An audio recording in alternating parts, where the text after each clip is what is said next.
ఆధునిక ఆంధ్ర ఇతిహాసం విశ్వనాథ వేయి పడగలు 15వ భాగం 26/8/20 అధ్యాయంలో ఉన్నాం. ధర్మారావు పసరికను వెళ్ళి చేరలో ఆడుకోమని. పసరిక అర్థం లేని కళ్ళతో ధర్మారావు వంక చూసి అతడు ఉత్సర్జనితమై వృషభంలా మర్త చీరలో పూర్వం 4 దిక్కులా యథేచ్ఛగా సంచరించేవాడు. అంటే ఆంబోతును అచ్చోసి వదిలిపెడతారే, అలా అది ఇష్టం వచ్చినట్టు దాన్ని ఎవరు ఆపటానికి అలా తిరిగేది పసరి. ఇప్పుడు మాగాణి బలిసి ఎక్కడా గదులు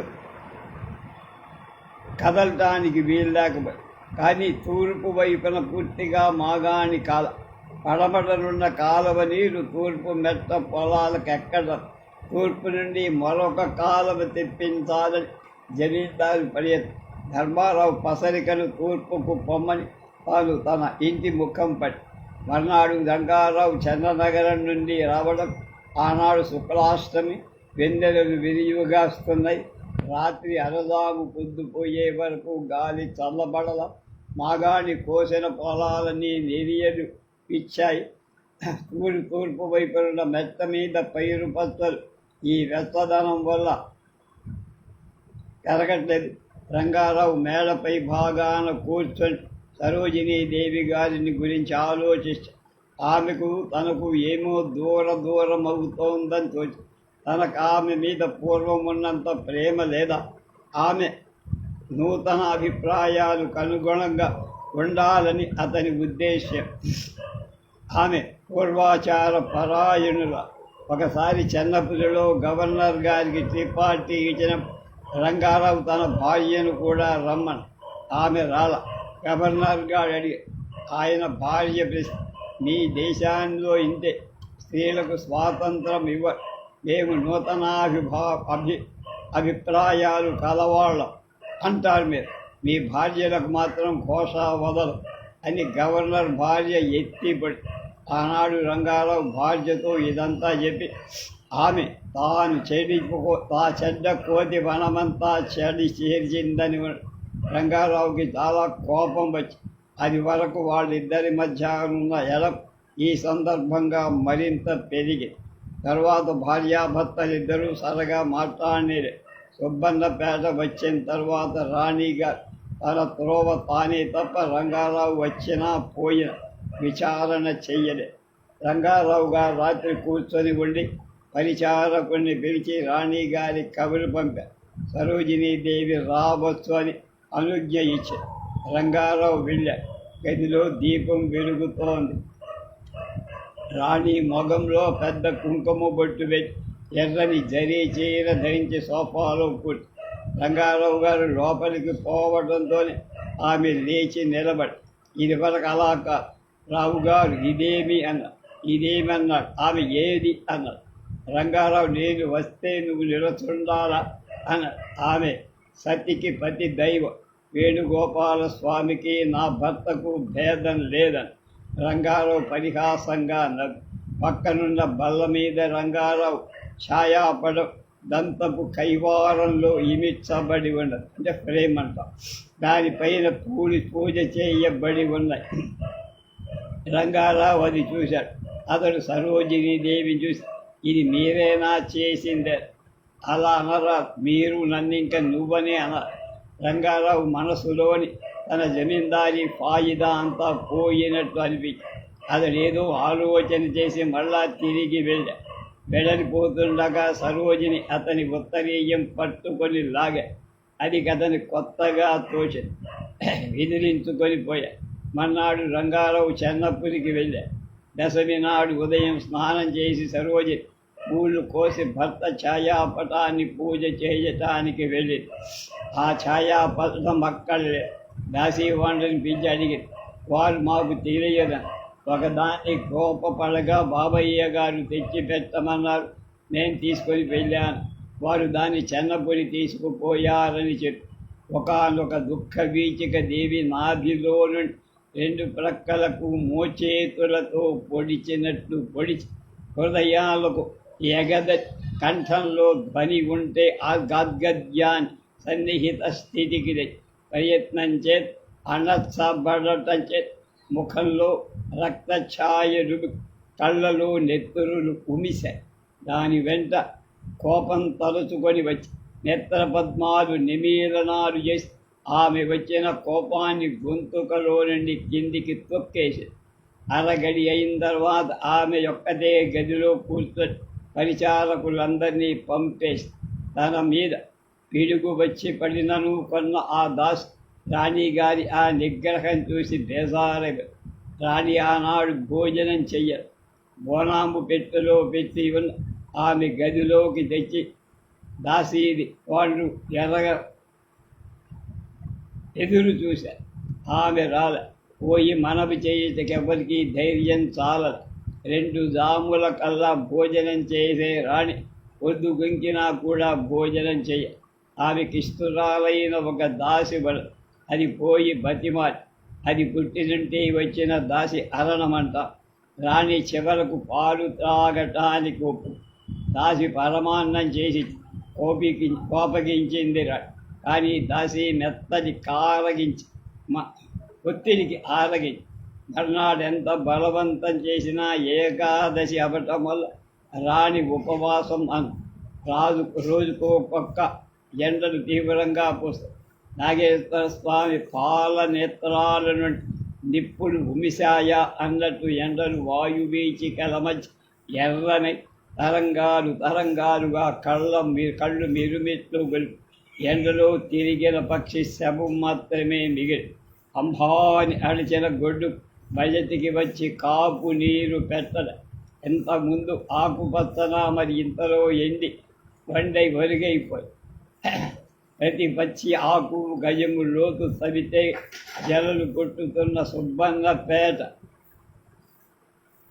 దాహమెత్తిన శేషుడు 1000 నోళ్లతో భూమిలో ఉన్న అంతర్జల ప్రవాహాలు ఆకర్షించినట్టు నీరు లోతుకు పీక్కుపోయి సుబ్రహ్మణ్య స్వామి ద్విసహస్ర నేత్రాల నెత్తురులు ద్విసహస్ర జిహ్వల నుండి రక్తాలు ప్రవహింపజి తెల్లని ఎండలు పోయి ఎర్రని ఎండలయ్య.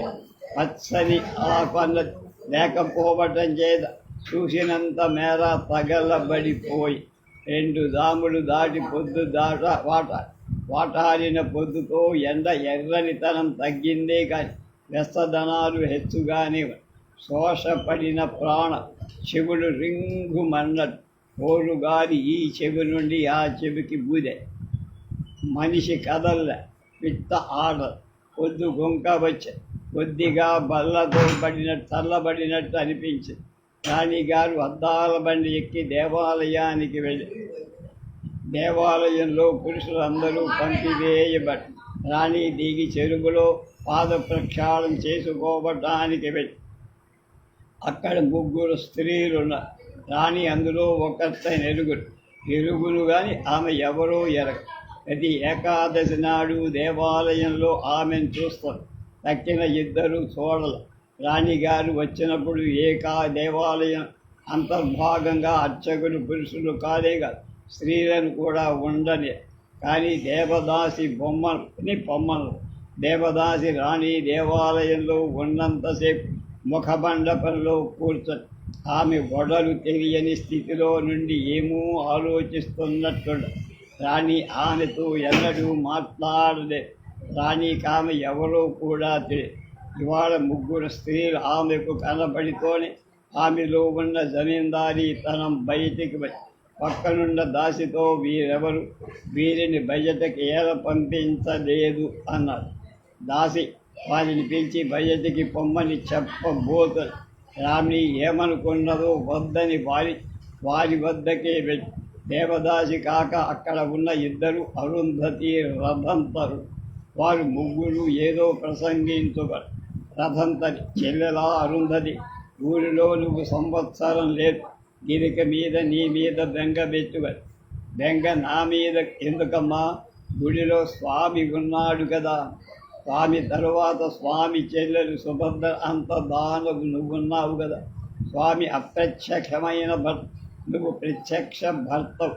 మరిది వంటి దానవు నేనుంటే ఉండక ఏమిటి దేవదాస్ భజనా నిజం చెప్పు నాకీమెయు ఆమెయు ఒక్కటిగానే అన్న అనిపిస్తున్నా నువ్వు వెళ్ళిన తర్వాత పెద్ద వదిన గారు నా వంకైనా ప్రభు అంతముందే చూడలేదు అన్న లేదు స్వామికి నా మీద దయ తప్పి ఉపవాసం చేత నా ఒడలు ప్రశిస్తారు స్వామి కాని గోరు నా ఎదలో తాకలే అన్న 3 నాళ్ల నుండి నన్ను పరిహరిస్తున్నాడు అంటే తప్పుకుపోదు ఆయన నా మీద దయ తప్పిపోయి ఆయన చెప్పిన పనులే చేస్తాను స్వామికి ఇంకా నా మీద దయ వచ్చినట్లే ఇంతలో రాణి దగ్గరకు వచ్చి ఆమె దేవదాసి అంటే మాటలన్నీ విన ఆమెకేం అర్థం కాదు వాడు ముగ్గురు రాణి వంక చూశారు పక్కనున్న దాసి వల్ల ఎవరు చెప్పక ఆమె రాణి అని తెలిసి రాణి నిశ్చలంగా దేవదాసి వంక చూసి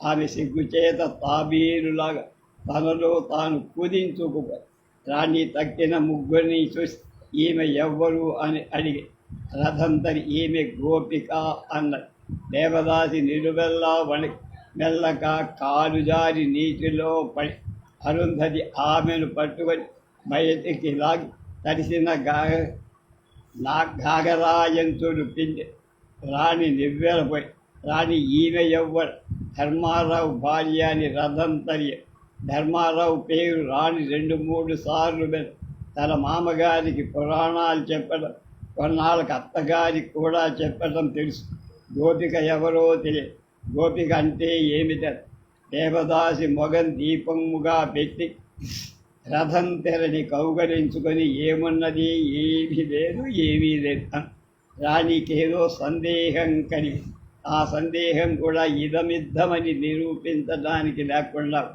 గోపిక అంటే ఏమమ్మా అని మళ్ళా రాణి అడిగి దేవదాసి రథం తని నోటిపై చెయ్యేసి ఏమన్నది ఏమీ లేదు ఏం లేదు అని ఏడవటం ప్రారంభమే ఈ దుఃఖాన్ని చూసి రాణి విచలితయ్యి పాద ప్రక్షాళన చేసి దేవాలయానికి పోతారు వెంటనే వీడు ముగ్గురు వెళ్ళటం దేవదాసికి ఇష్టం లేదు కానీ వెళ్ళారు నలుగురు భగవంతుడి ఎదుట నిలబడ్డ రాణి వేణుగోపాల స్వామి వంక నిశ్చలంగా చూస్తూ రాణికి తన సంసారమంతా స్మృతికి వచ్చి ధర్మారావు గారి ప్రస్తుత పరిస్థితి ప్రస్తుత భావానికి తాను భార్యగా ఉండడం తగనట్టు అనిపించి ఉన్నట్టు హేతువే లేకుండా ప్రభువు నన్ను నీలో కలుపుకో నేను బతికేమీ లాభం లేదు అని మనస్సులో అనుకో స్వామి కళ్ళు విప్పి రాణి వంక చూశారు రాణికి భగవంతుని యొక్క నేత్రం దేదీప్యమానమై ప్రకాశిస్తూ మరొకడు చీకట్లు కమ్మినట్లు తోచి దేవదాసి భగవంతుని పాదాల వంక చూస్తారు పాదాలకు బంగారు తొడుగు ఉన్న నఖ ప్రదేశమంతా ఇంద్రనీల మణువులు పొదిగా ఉన్న తన్నఖకాంతులు జగత్ప్రసాదాలపై కళ్ళు విచ్చిన తారకల్లాగా నీలలోచిస్తులు ప్రసరిస్తున్నాయి కడమోడ్చిన కనులతో దేవదాసి ఆ కాంతులను రెప్పని కింద నుండి లాగి తనలో నాళాలను ప్రసరింప చేసుగా అర్చకుడు శతగోపం తెచ్చాడు ముందు దేవదాసికి ఇచ్చాడు రాణికి తెలియల పరొకప్పుడైనా రాణికి కోపం వచ్చి ఉండేది వజ్రస్థానానికి తీసుకుపోబడుతున్న గొర్రె పిల్లల రాణి కళ్ళలో దైన్యమే ప్రకటించే స్వామి నిత్య సన్నిధానవర్తి అర్చకుల స్వామి అగ్రహానుగ్రహాలు తెలుసు ప్రభువులకెవ్వరు ఎక్కువ దగ్గర వారు అర్చకుడికి తెలిసినంతగా తనకేం తెలియదు రాణి దేవదాసి వంక చూశా దేవదాసి కంఠం శంఖంలాగా నడుగు చక్రంలాగా కళ్ళు పద్మాల్లాగా ప్రకాశి కాని కళ్ళు మూసుగా దేవదాసి వద్ద స్వామి వచ్చి నిలుస్తున్న ప్రభు కామ శిరస్సుపై చెయ్యేశ దేవదాసి అతని పాదాలు తాగి రాణి కళ్ళు తెరిచి అన్నట్లుగా ఈమె గోపిక కాదా అన్న తోడి కోడలకి ఇద్దరు మరదని ఆనుకొని నిలుస్తారు మరు నిమిషంలో వాళ్ళిద్దరి చేతుల్లో దేవదాసి వేలాడుతా అందరూ కలిసి ముఖమండపానికి వచ్చి రాణి ఎండిన ఆకు మీద దేని మీదనో కాలు వేసి ఆమె కాలిలో ఏదో ఉడక గుచ్చుకున్నట్టు అనిపి ఆమె అబ్బా అని తొలగి పరిశీలించి అది ఎండిపోయిన రాణి ఆగుట పరిశీలించట చూసిన అర్చకుడు దగ్గరకు వచ్చి ఈ రావి మండను చూసి కదలాడిపోయాడు. అర్చకుడి మనస్సులో ఏదో తడుక్కుమని ఆ భావం వచ్చినందుకు తనలో తానే నిందించుకొన్న. అరుంధతి రావి మండను చూడగానే అయ్యా దైవం అని కూలబడ. తక్కిన వారికి ఏం తెలియదు. రాణి ఏమిటమ్మా అని ప్రశ్న. అరుంధతి రాణిగారి చెవిలోని రావి మండను తీసి చేతిలో చూశాను. అది సగము తుంచినట్లనిపించింది. ఎవరి దారి వాడు వెళ్ళిపోయాడు. ఎన్నడూ లేని ఈనాడు ఎందుకో అద్దాల బండి తూర్పు గుమ్మం వెంటపోయి కోట వీధి గుమ్మం తలుపులు మూసి ఉన్నాయి. ఎనప తలుపులు బిగించారు. బండి తోలువాడు తలుపు తీయటకెవరినో పిలుస్తారు. రాణిగారి బండి తోట ముందు ఆకటం చేసి పిల్లలంతా చుట్టూ మూగ. రాణి తలుపులు తీసి చూశారు. ఒక పిల్లవాడు దేన్నో పుచ్చుకొని బండిని కొడుతారు. తలుపు తెరవటంతో రాణికి ఇది తగిలి. రాణి అది తీసుకున్నది. అది ఎండిన రావి మండ. రాణి పరధ్యానంగా గుడిలోని రావి మండ వెంటనే తెచ్చారు. దానికి దీనికి కలిసి చూశారు. రెండు ఒకటి మండ. ఆ రాత్రి రాణి దాసిని అడిగి ఏమే ఆ రోజున గణాచారి ఏం చెప్పి. దాసి అమ్మ రాణి గారు చనిపోతుతారు అని చెప్పి. సరోజినీ దేవికి 2 నాళ్లుగా తిండి లేక కళ్ళు గుంటలు పడ్డ. వడలెల్లా తప్పించిపోతారు. మనిషి వడలిపోయిన రావి రేకులాగా. రాణి ఆ రాత్రి నిద్ర పట్టక అర్ధరాత్రి వేళ స్నానం చేసి ప్రౌఢ చమరీవాల సదృశమైన ఆమె శిరోజ భారం ఎండల నిష్ఠురాలైన దాసి పొడిబట్ట తల వెంట్రుకలకు దుళ్లలోకి లాగి పోడిచి కుదుళ్లలోకి తారగా పోడిచి విడిచి తుడిచే. అగురు సాంబ్రాణి పొగపట్టి కొనలు ఒడిలో వేసుకొని ఎండి చేతులతో బట్ట నడుమ వడికట్టె. బలవంతం మీద రాణి మళ్ళా పాలు తాగి తెల్లవారుజామున రాణి జరుగు చేసి జ్వరం వచ్చి కాలిసి వద్దని ఆమె మళ్ళా స్నానం చేశారు. బ్రాహ్మణుని పెంచి ఆయనకు స్వయం పాకమిచ్చింది. దాసి ఆయనతో అయ్యా 2 రోజులండి అమ్మగారికి భోజనం లేదు. 1 గంటలో 2 భోజనాలు చేసి కబురంపించాలి అని చెప్పారు. గంటలో బ్రాహ్మణుడు భోజనం చేసి కబురు వచ్చి రాణి భోజనం చేశారు. ఆమెకు తలనొప్పి ఎక్కువయ్యేది. దాసి అమ్మ వైద్యులకు తెప్పించున్నారు. ఎవరితో చెప్పారు. దాసి తటపటాయి సర్వ అన్న. రాణి చెయ్యి అని దానిలో అది రాణి ముఖం కొంచెం కోపం కూడా అక్కడ. తర్వాత 3 నాళ్లకు రంగారావు వచ్చాడు. ఈ 3 రోజులు రాణికి జ్వరమే. ఆనాడు రాత్రి రంగారావు గారిని రమ్మని రాణి కబురంపి. అలాంటి ఇదివరకు ఎన్నడూ లేదు. రంగారావు సరే వస్తానని కబురంపి ఇలా ఊహి ఈమె నన్ను దైవంగా ఆరాధిస్తోంది. ఈ దేశానికి ఇది ఒక పిచ్చి. దంపతులు లోకంలో పరస్పర సుఖం కోసం ఏర్పడతారు. మనుష్యుడిని దైవంగా భావించటం దోషం. భార్యాభర్తలిద్దరూ కలిసి లౌకికమైన సుఖాన్ని పొందొచ్చు, కానీ ఒకరినొకరు దైవంగా ఆరాధించటం ఏమి లాభమో నాకు తెలియదు. ఇలాంటి పాత అభిప్రాయాలు నాగేశ్వరరావు మహామేధావి. మతాలన్నీ చదివి అందులోని నిగ్గు తెలిసినవా. భార్య భర్త దైవంగా ఆరాధిస్తే భర్త వాంఛిస్తున్న శారీర సుఖమే అతనికి రాదు. గుడిలో రాతి విగ్రహాన్ని పూజించేవాడు ఎంత సంబంధము భార్య భర్త అంతే సంబంధం. నాగేశ్వరరావు చెప్పినట్టే దేశంలోని సర్వ సంస్థలు స్వాతంత్ర భావ విరహితాలైపోయి ప్రధానమైన దాంపత్యమే అలా ఉంటే తక్కిన వాటి విషయం చెప్పాలా? పొద్దుపోయింది. రంగారావు వెళ్ళల. మర్నాడు పొద్దున దాసి వచ్చి అమ్మగారికి జబ్బుగా ఉంది, మిమ్మల్ని రమ్మని. అతడు ఆమె రోజంతా వెళ్ళ. మర్నాడు పొద్దున మరలా చెప్పి మీరు మరలా చంద్రపూరికి పోకము అమ్మగారు వచ్చి ఒకసారి చూసి పొమ్మన్నారు. కోటలో సాయంకాలమే వెళ్ళిపోయాడు మెడ్రాస్. కోటలో రామేశ్వర శాస్త్రి రామేశ్వరం భార్య ఆమె పోయి రాణి ప్రతిరోజు పొద్దున్నే కంఠస్నానం చేస్తూ ఓపిక లేక మంచంలోనే పడు భగవద్ధ్యానం చేస్తూ 12 గంటలకు కానీ చేసినా సరిగా సహించడం రాత్రులలో పాలు తాగుతూ రామేశ్వరం గారి భార్య పరామర్శించి వెళ్ళి రాణి శుష్కించిపోయింది, దాసి తల్లడిది. ఆనాడు పూర్ణిమ వెన్నెలలు పారిపోయిన రోగి దేహఛాయలాగా తెల్లనై, కృష్ణరోగి శరీరంలాగా వేసవి కాకలకు వెచ్చనై తెరవెళ్ళబోయి. కోటలో పూర్వంలాగా నానా వృక్షాలు లేవు. చాలా చెట్లు పడిపోయి కోటంతా బంజరు బయలయ్యాయి. కృష్ణవనాయుడు దినాల్లో పచ్చని పోక చెట్లు, తమలపాకు తీగలు, ద్రాక్షవల్లులు, మామిడి, బత్తాయి, పనస మొదలైన ఫలవృక్షాలు నిత్యం నీతి చేత తడపబడి పచ్చగా కోటలో కనపడుతూ ఉంటాయి. ఇప్పుడు వేసవి వెన్నెలకే దిక్కులే.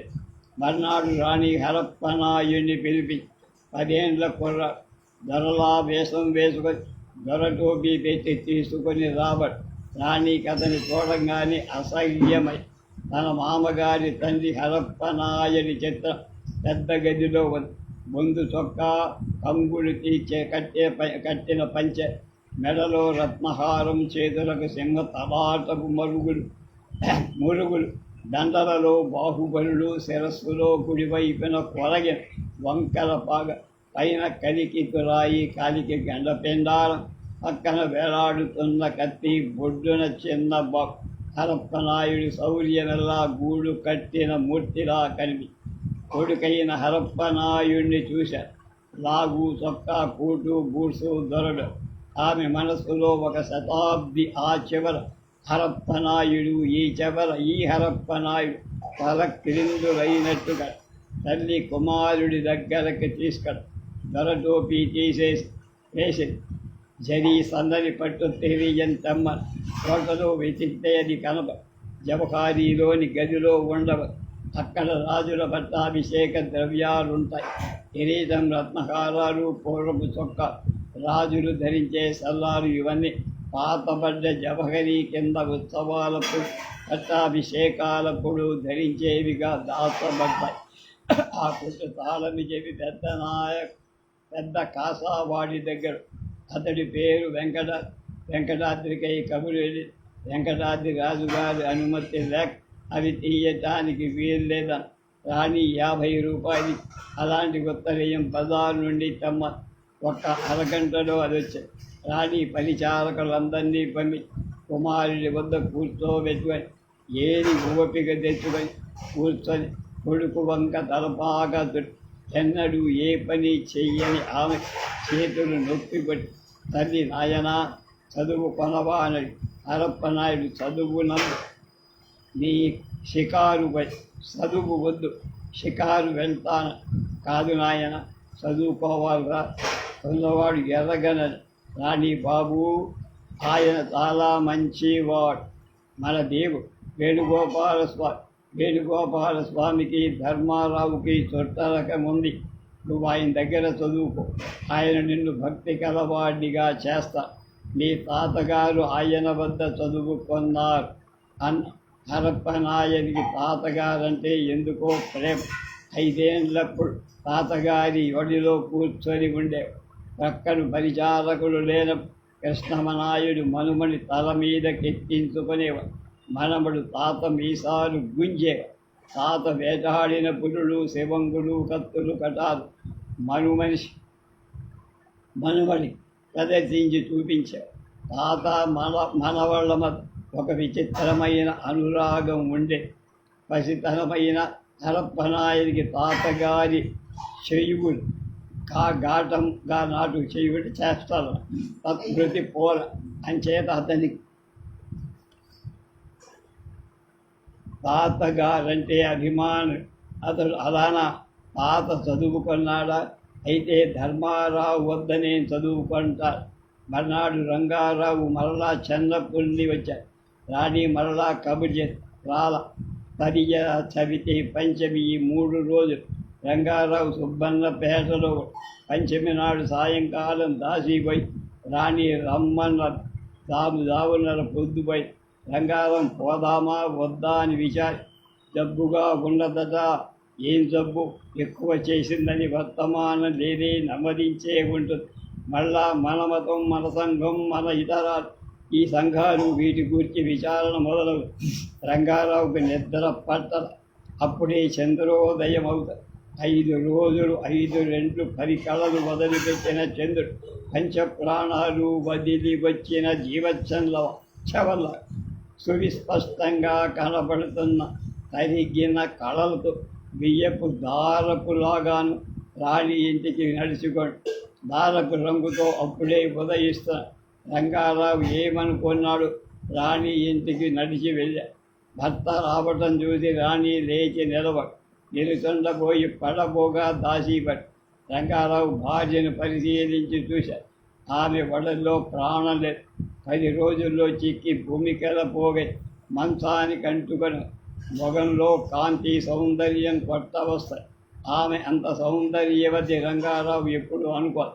అతడు ముగ్ధుడైపోయి దగ్గర కూర్చుండి ఆమె శరీరాన్ని స్పృశించి పరామర్శ సరోజినీదేవి ఒకసారి కళ్ళను అరమొట్టి నిట్టూర్పెట్టు. రంగారావు బాధగా ఉందా లేదా? రంగారావు దీర్ఘ నిశ్వాసం మర్నాడైన చెన్నపురికి వెళ్ళ. ఆనాడంతా రాణికి స్పృహ లేదు. రసీవాండు తొక్కట పడ్డారు.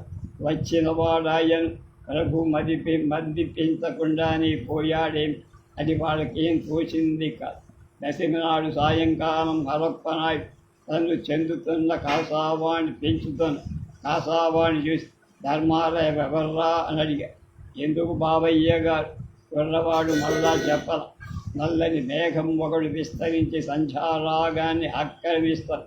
ఇంత వేసవిలో ఈ మొగిలు ఎక్కడిదో అంటే వర్ష మేఘం గాలి ఫెలివులుమని రాగ్దసీ రేకపోలం చపేతం అనుసరించ. ఆ మొగుడు చిద్రపలై మరలా సంధ్యారాగం అంకుడి.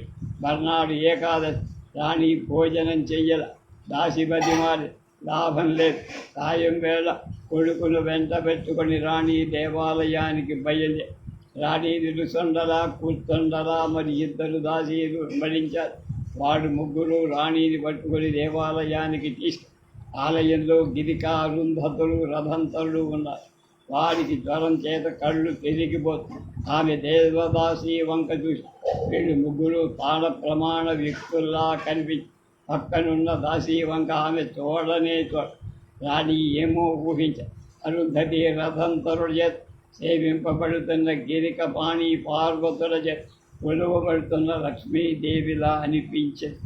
రాణి చెయ్యెత్తి గిరికకు నమస్కరించి అందరూ ఆశ్చర్యపోయారు. స్మృతిలేని రాణిని మళ్ళా బండిలో కూర్చోబెట్టి కోటలోకి తీసుకెళ్ళి రాణికి సంధించింది. కోటలో ఉన్న స్త్రీలంతా పోగయ్య. ఎవ్వరూ ఏం చెయ్యలేదు. ఊరిలోని డాక్టర్ని పిలవడానికి పోయా. అతడు ఏదో పురుగూరికి వెళ్ళా. రాత్రి 3 దాములు. కోటలో అందరూ మేలుకొనే చిన్నపిల్లకి టెలిగ్రామ్ వెళ్ళి రాణి అడుగో గోపాలస్వామి, రావిమండ, గణాచారి, హరప్ప ఈ మాటలు మధ్య అంటూ ఒకసారి పక్కనున్న దాసీని చూసి చిన్నప్పటి నుండి వచ్చాడా? నిద్రపోతున్న పసివాడికి లేచి అతడు నిద్ర కళతో తల్లి దగ్గర తల్లికి ఆ సంగతి లేదు. దాసీవాణ్ణి పిల్లవాడిని తీసుకువెళ్ళారు. ఇంతలో చంద్రోదయమై చెరిగిపోయిన కుంకుమ బొట్టులాగా ఎర్రని సగమైన అతడు కూకునకు అంకుడి కోట పడమటి వైపున్న తాటి చెట్ల తలలో పరుసని నెత్తురుడు పోసి ఆ సమయంలో గణాచారి నిధుల మేలుకొని అందగా అనిపించి రాణిపోయి చంద్రారెడ్డికి రామచంద్రరాజుకు కోటలోనికి తీసుకుపో అని చెప్పి అందరూ కోటలోకి కలిసిపోతున్న ధర్మారావు ఇంటికి ముందుగా పోతున్న ధర్మారావు అరుగు మీద కూర్చున్న గణాచారి అన్న ధర్మారావుని పలకరించి ధర్మారావు కోటలోనికి పోతున్నారని ముగ్గురు ఆశ్చర్యపడ.